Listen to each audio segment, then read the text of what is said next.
Isa na siguro si Rusi sa kilalang dealer ng motorsiklo dito sa Pilipinas dahil sa sulit at pangmasa din ang presyuhan ng kanilang nabenta ng mga motorsiklo. Isa din si Rusi sa mga dahilan kung bakit tayong mga mahihilig sa China bike ay nagkaroon ng motorsiklong galing sa kanila. Yes guys, bilang paglilinaw, hindi talaga si Rusi ang manufacturer. Sila lang ang naging dealer at naging brand na din dito sa ating bansa dahil nga si Songjin talaga guys, ang lehitimong gumawa ng motorsiklo na ito na ating pag-uusapan. At katulad ng nabanggit, si Rusi ay nag-aangkat lamang po ng motorsiklo sa iba't ibang brand ng mga manufacturer. At isa na nga dito si Songjin. Tara guys, samahan nyo ako at ating pag-usapan ang may kinalaman kay Songjin Cyclone RC3S.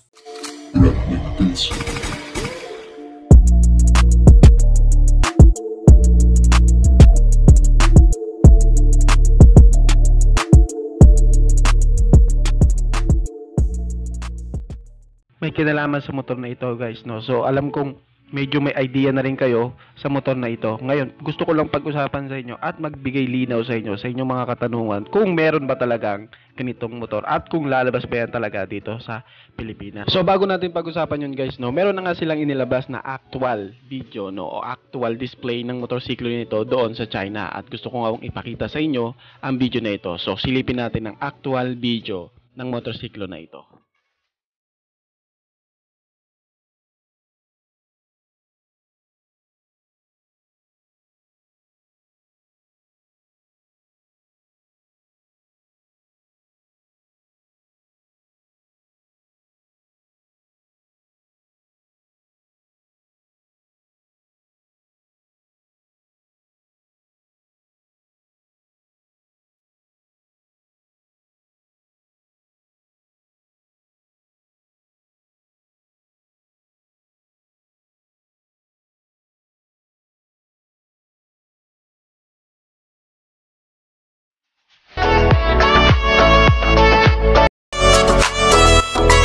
Wow naman talaga, mapapawaw ka talaga sa ganda ng Cyclone RC3S ng Songjin.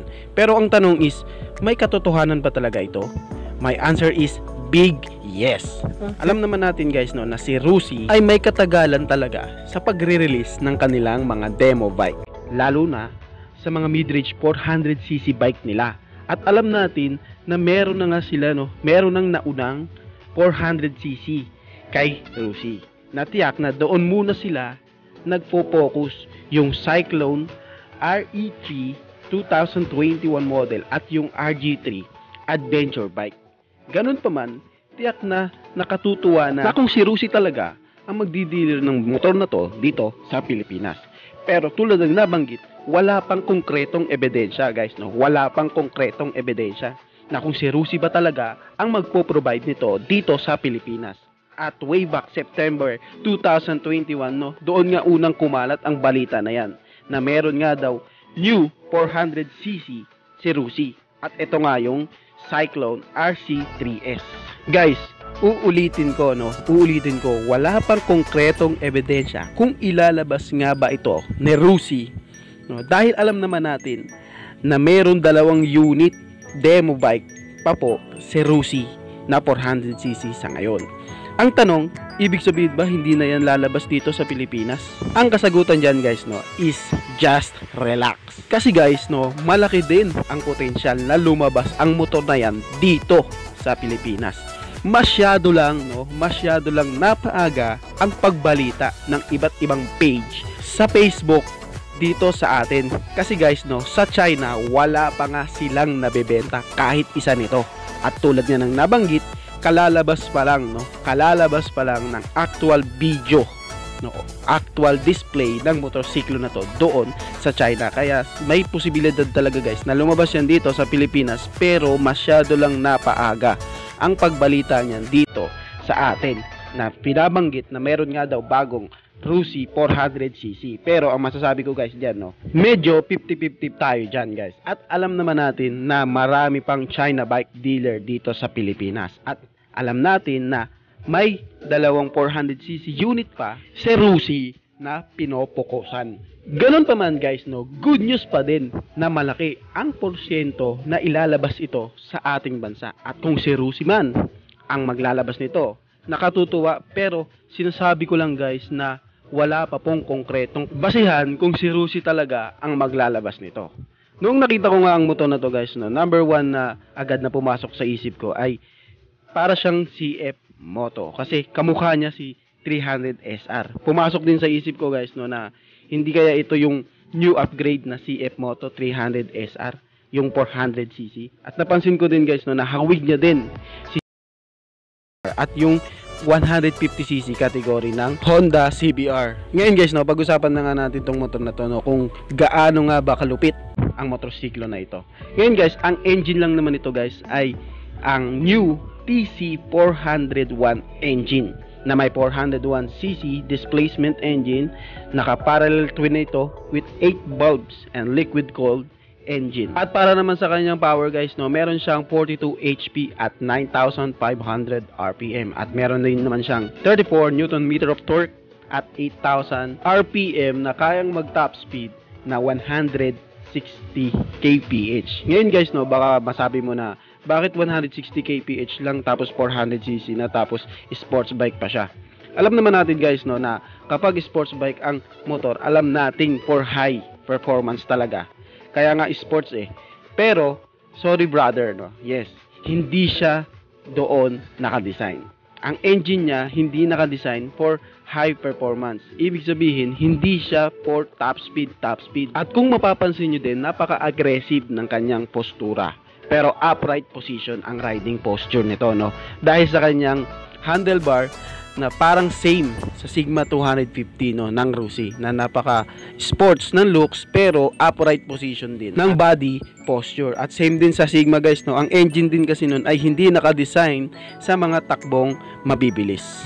At para sa akin, sulit na din ito kahit ganun lang ang kanyang performance dahil may nilabas din na estimated price sa bike na ito na nakakahalaga ng 29,980 CNY. Na kung i-convert natin dito sa Pilipinas, no, ito nga ay naglalaro siya sa 220,000 pesos na halos kapresyo siya ng NK400 at same performance din, no. Kaya hindi na masama guys, no, sa performance niya tapos sa presyo niya na ganun lang kamura. Hindi na masama kung itong bike na to is ganun lang ang performance na ibibigay niya, no. Pero guys, no, uulitin ko, ito ay estimated price pa lamang. Pero kapag estimated price guys, hindi naman yun nalalayo sa real price niya kapag inilabas na ang unit. Dagdag ko pa guys, no, idadagdag ko lang, no, na ito nga palang motor na to ay naka ABS na din. Ito, no, with dual channel Bosch ABS at 300mm dual disc 2-piston caliper sa kanyang front, no, at daw naman sa likuran naka 240mm disc sa kanyang likuran naman. At ito guys, no, ang kinagulat ko dito kasi kakaiba tong 400cc na ito, no, kasi ang sukat ng kanyang gulong, no, sa unahan ay naka 120 by 70 by 17 guys, no. So medyo parang kakaiba yung sukat niya compare sa ibang 400cc na 110 lang. Kumbaga parang nagulat lang ako na stock tires niya is 120 kagad. So malaki yung kanyang rim, no. At sa likuran naman guys ay naka 160 by 60 by 17 naman ang sukat ng kanyang gulong with aluminum rims. Kaya maganda rin tong motor na to guys. Sulit na sulit talaga. Ngayon guys, no, kung sa performance tayo babase, masasabi natin na medyo 50% talaga lang ang maibibigay nito sa atin or 80%. Hindi talaga ganun sa ine-expect natin na katulad ng CBR 250RR na 250cc lang pero kayang-kayang mag 195 kph, which talagang doon naka-design ng engine nun. Pero itong engine ng RC3S is naka-design for chill ride only lang. Pero sa kanya namang specs, features, looks, talagang bawing-bawi na at sa kanyang estimated price. Kaya sulit na ito guys, no. Sulit na ang angas na din ng Cyclone R3S na ito. Ang question guys is, lalabas ba dito sa Pinas yan? The answer is big yes. Pero guys, napaaga lang ang pagbalita ng mga page na yan tungkol sa motor na to. So ibig sabihin parang masyado lang advance lang silang mag-isip. Kasi wala na, finish na. Galing ha? May kinalaman dito and ginawa ko lang ang video na to para po, no, magbigay linaw no, para magbigay linaw sa katanungan tungkol nga sa motor na to, kung talagang meron ba talaga ito at kung lalabas ba talaga ito, no. So ginawa ko lang yung video nito para magbigay linaw. Ngayon guys, no, kung tatanungin mo na kung si Rusi ba ang maglalabas ng motor na to, ang sagot dyan ay medyo 50-50 po tayo. Dahil sa meron pang 400cc na inuunang asikasuhin si Rusi. Yun nga yung kanilang demo bike. At hindi lang si Rusi ang dealer dito sa Pilipinas, guys. Kaya mahirap agad sabihin natin, guys, na si Rusi ang maglalabas ng motor na to, no? Kasi nga iba't iba, merong iba't ibang dealer pa si China Bike dito sa Pilipinas. Ngayon guys, no, kung tatanungin mo naman kung kailan kaya ilalabas yan dito sa Pilipinas, the answer is yan ang ating sabay-sabay na aabangan. Dahil as of now, wala pa pong update may kinalaman sa motor na ito. At kung meron man, agad-agad din kaagad ako, guys, no? Agad-agad din akong gagawa ng video at sasabihin sa inyo ang update may kinalaman sa motor na ito. Yun nga, masyado lang talagang napaaga ang pagbalita, no, ng motor na ito dito sa ating bansa. Ganun pa man, isa lang ang masasabi ko sa motorsiklo na ito, guys, no, napaka-pogi. At uunahan ko na kayo, guys, no, ito ay hindi ko naman sinasabi na lalabas yan dito sa Pilipinas, no. Kumbaga ito ay niluluto pa lang ng Zhongzhen. Ito kung nakikita nyo sa larawan na yan, kung mapapansin nyo, yan ay niluluto pa lang. Kumbaga inuunahan ko lang kayo na baka